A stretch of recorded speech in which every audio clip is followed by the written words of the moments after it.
ഇൻവെസ്റ്റ്മെന്റിനെ കുറിച്ച് പറയുമ്പോൾ നമുക്കിന്ന് ഒരുപാട് ഓപ്ഷൻസ് ഉണ്ടല്ലേ. ഫിക്സഡ് ഡെപ്പോസിറ്റിൽ നമുക്ക് ഇൻവെസ്റ്റ് ചെയ്യാം, മ്യൂച്വൽ ഫണ്ടിൽ ഇൻവെസ്റ്റ് ചെയ്യാം, സ്റ്റോക്ക് മാർക്കറ്റിലോ അല്ലെങ്കിൽ ഇൻഷുറൻസിലോ ഒക്കെ ആയിട്ട് നമ്മുടെ ഇൻവെസ്റ്റ്മെന്റ് നമുക്ക് ചെയ്യാവുന്നതാണ്.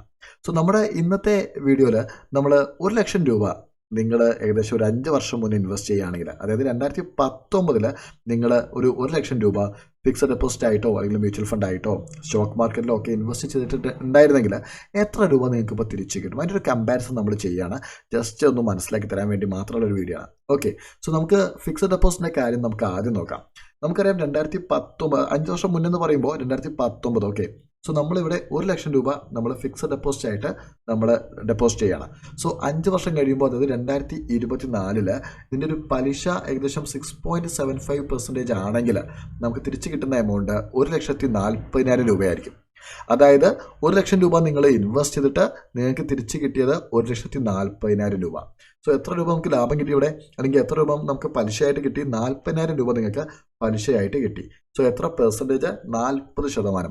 5 വർഷം കൊണ്ട് നിങ്ങളുടെ ഇൻവെസ്റ്റ് ചെയ്ത എമൗണ്ട് 40% വർദ്ധിച്ചിരിക്കുന്നു. 40% അതിനൊരു ഗ്രോത്ത് ഉണ്ടായിരിക്കുന്നു അല്ലേ.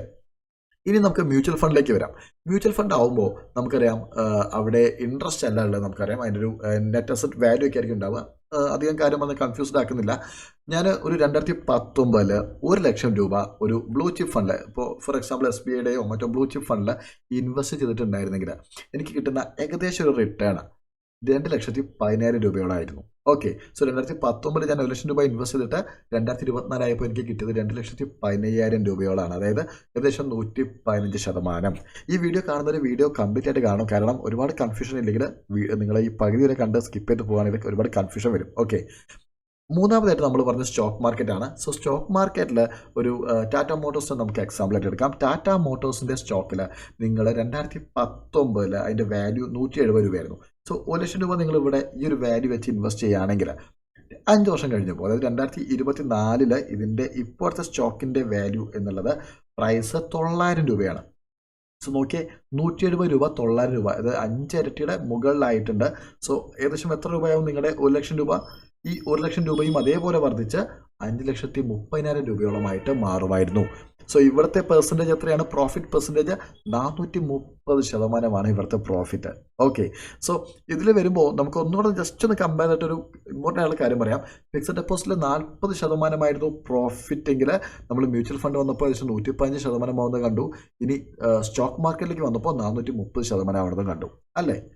ഇനി ഇതിൻ്റെ വളരെ ഇമ്പോർട്ടൻ്റ് ആയിട്ടുള്ള കാര്യം പറയാം. ഞാൻ ഫിക്സഡ് ഡെപ്പോസിറ്റിൻ്റെ കാര്യം പറഞ്ഞപ്പോൾ ഇവിടെ താഴെ ഇങ്ങനൊരു കാര്യം എഴുതി കാണിച്ചിട്ടില്ല.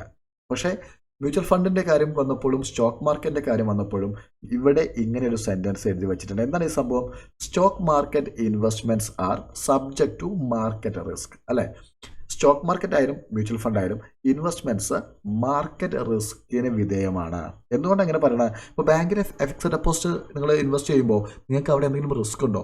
ബാങ്കിൽ നിങ്ങൾ 1,00,000 രൂപ ഇടുമ്പോൾ അപ്പോൾ തന്നെ ബാങ്കിലെ ഫിക്സഡ് ഡെപ്പോസിറ്റിൻ്റെ റെസിപ്റ്റ് തരും.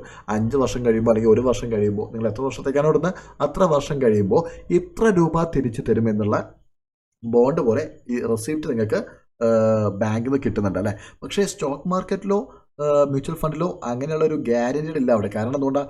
ഈ investment subject to market risk ആയതുകൊണ്ടാണ് ആ രീതിയിലുള്ളൊരു ഗ്യാരണ്ടി തരാത്തത്. സോ ഇവിടെ ഏറ്റവും ഇമ്പോർട്ടൻ്റ് ആയിട്ടുള്ള മറ്റൊരു വിഷയം കൂടെ കാണിച്ചു തരാം. ഇതിൻ്റെ ഒരു എക്സാമ്പിൾ കാണിച്ചു തരാം. നമ്മളിപ്പോൾ പറഞ്ഞ സ്റ്റോക്ക് ഇപ്പോൾ 170 രൂപയായിട്ടുള്ള ഒരു വാല്യൂലാണ് നമ്മൾ പറഞ്ഞത് അല്ലേ. ഇത് 5 വർഷം കഴിയുമ്പോൾ 900 രൂപ ആവുകയാണെങ്കിൽ എത്രയാവുമെന്നും കാണിച്ചു തന്നു. പക്ഷേ ഈ സ്റ്റോക്ക് ഇങ്ങനെ മുകളിലേക്ക് പോകുന്നതിന് പകരം കുറച്ച് താഴേക്കും കൂടെ വന്നിട്ടുണ്ടെങ്കിൽ, അതായത് 2024 ആകുമ്പോഴേക്കും ഇത് കുറഞ്ഞ് ഈ 170 കുറഞ്ഞ് അതിൻ്റെ പകുതിയിലേക്കൊക്കെ എത്തിയിട്ടുണ്ടായിരുന്നെങ്കിൽ നമുക്ക് എത്ര ശതമാനം ലോസ് വന്നേനെ? നിങ്ങളൊന്ന് കണക്കൂട്ടി നോക്കിയേ. 1 ലാക്ക് ഇങ്ങനെയാണെങ്കിൽ പകുതി ആകുമ്പോൾ 50,000 ആയിട്ട് മാറുന്നു അല്ലേ. അതായത് നമ്മുടെ നഷ്ടത്തിൻ്റെ പെർസെൻറ്റേജ് 50%. 50%-ഓളം നമ്മുടെ ഇൻവെസ്റ്റ്മെൻറ്റ് നമുക്ക് നഷ്ടമായിരിക്കുന്നു.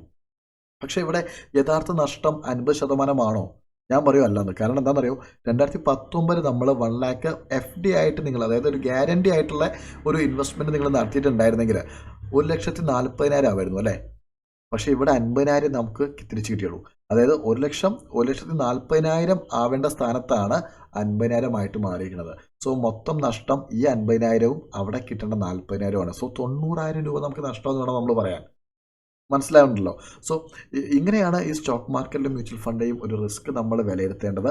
ആ ഒരു റിസ്ക് നമ്മൾ കൃത്യമായിട്ട് മനസ്സിലാക്കേണ്ടതാണ്. സോ ഇതിൽ ഏതാണ് ബെസ്റ്റ് എന്ന് ചോദിച്ചു കഴിഞ്ഞാൽ കൃത്യമായിട്ടൊരു ആൻസർ പറയാൻ ബുദ്ധിമുട്ടാണ്. കാരണം എന്താണെന്നറിയോ, ഇത് ഡിപ്പെൻസ് ആണ്. ഇത് നിങ്ങളുടെ ഓരോ വ്യക്തികളെയും ഡിപ്പെൻഡ് ചെയ്യുന്ന കാര്യമാണ്. ഇപ്പോൾ ഒരാൾക്ക് ഒട്ടും റിസ്ക് എടുക്കാൻ താല്പര്യമില്ല. അദ്ദേഹം വളരെ ബുദ്ധിമുട്ടുണ്ടാക്കിയ കാശാണ്.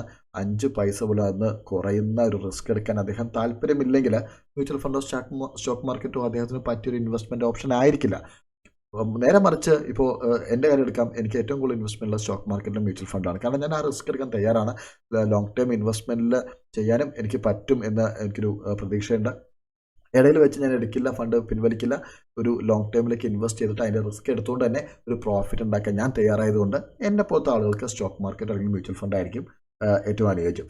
ഇനി നിങ്ങളുടെ കാര്യത്തേക്ക് വരുമ്പോൾ ഒരു അഭിപ്രായം ചോദിക്കുകയാണെങ്കിൽ നിങ്ങൾ ശരിക്കും ഈ ഫിനാൻസ് ആയിട്ട്, അതായത് സ്റ്റോക്ക് മാർക്കറ്റായിട്ടും മ്യൂച്വൽ ഫണ്ടായിട്ടൊക്കെ ബന്ധപ്പെട്ട കാര്യങ്ങൾ തീരുമാനം എടുക്കുമ്പോൾ കൃത്യമായിട്ട് അതിൻ്റെ സാമ്പത്തിക വിദഗ്ധരുടെ അഭിപ്രായം വാങ്ങിയിട്ട് വേണം നിങ്ങളൊരു തീരുമാനത്തിലേക്ക് എത്താൻ.